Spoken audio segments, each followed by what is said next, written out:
So when I was younger, I lived in a rural area where it was really quiet and you could hear the airplanes fly over. So I would run outside and look up at the sky, and it was kind of like a game for me to see where the airplanes were and to kind of find them. My dad was my first passenger. He was very passionate about aviation because he worked on an aircraft carrier, and he would always tell me about the stories about like the fighter pilots and their cool airplanes, and so it just kind of sparked my interest a little bit more. I never really realized the struggle that women went through to be able to fly in the past until I started flying the Stearman.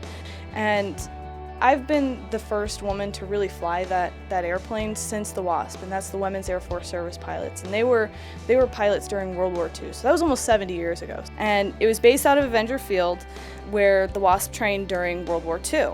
And the stories of these women were swept under the rug, and their stories starting to be told, but not many people know about them still. So to be able to kind of meet these women, it's a very humbling opportunity for me because they're so extraordinary.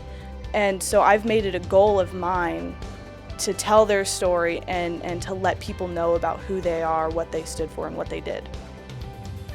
You see people going through their lives, going through the motions, and doing what's exactly expected of them. I'm not going to do that. I'm going to go through and I'm going to live life. I'm going to do crazy stuff, and I'm going to fly across the country on women's air races, and I'm going to jump out of perfectly good airplanes that I did twice this year just because of the thrill and the beauty of it. And I'm going to race dirt bikes, and I'm going to travel and do the things that I want to do while I still have the chance.